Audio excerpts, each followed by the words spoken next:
आज की कहानी। एक व्यापारी था, बहुत बड़ा व्यापारी था, जो व्यापार के सिलसिले में देश देश राज्य राज्य घूमता रहता था। देखने में भी वो बहुत पैसे वाला बड़ा व्यापारी दिखता था, कपड़े भी बहुत आलीशान पहनता था। एक बार वो किसी राजा के दरबार में पहुंचा। उसने एक पगड़ी पहनी हुई, उस पगड़ी पर छोटे छोटे कई तरीके के रत्न लगे हुए थे।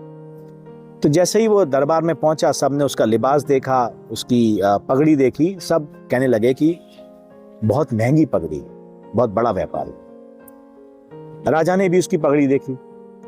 राजा ने उससे पूछा कि ये जो तुम्हारी पगड़ी है बड़ी खूबसूरत है, तुमने कहां से ली और कितने में ली? उसने बताया कि मैंने फला फला जगह से ली और इसके लिए मैंने 1000 सोने के सिक्के दिए। यह बात सुनकर राजा का मंत्री राजा के पास पहुंचा और उन दोनों में कुछ बातें होने लगी। मंत्री ने राजा से कहा कि यह झूठ बोल रहा है, इस पगड़ी की कीमत 5 या 10 सोने के सिक्कों से ज्यादा नहीं है, तो कृपया आप इसकी बातों में ना आए। जो व्यापारी था वो राजा और मंत्री की फुसफुसाहट को दूर से देख रहा था कि वो कुछ फुसफुसाहट कर रहे हैं। उसने राजा के एक्सप्रेशन देखे कि कुछ बदल से गए। बात उनकी खत्म हुई। फिर व्यापारी बोला कि महाराज आज्ञा चाहता हूं, मैं चलता हूं। राजा ने पूछा कि क्या हुआ? उसने कहा कि मैं कई राज्यों में गया और मुझे सबने कहा कि यही एक राज्य है, यही एक राजा है जो तुम्हारी इस पगड़ी की सही मूल्य, सही कीमत दे सकता है। पर मुझे लगता है कि लोगों ने मुझे गलत पता दे दिया, गलत नाम दे दिया। आप शायद वो राजा नहीं है, मुझे ढूंढना पड़ेगा। राजा ने सारी बात सुनी और तपाक से कहा कि तुरंत ही 2000 सोने के सिक्के लाए जाएं।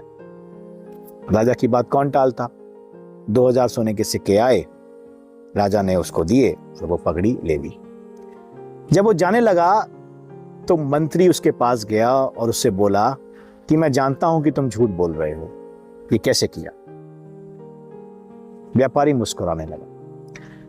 उसने कहा कि तुम ये जानते हो कि पगड़ी की असली कीमत क्या है, पर मैं तुम्हारे राजा की कमजोरी जानता हूं। कहानी तो बस इतनी सी, पर इसके सबक 2 है कि कभी भी अपनी कमजोरी को ऐसे जाहिर मत कर दो कि सामने वाला देखते ही समझ जाए।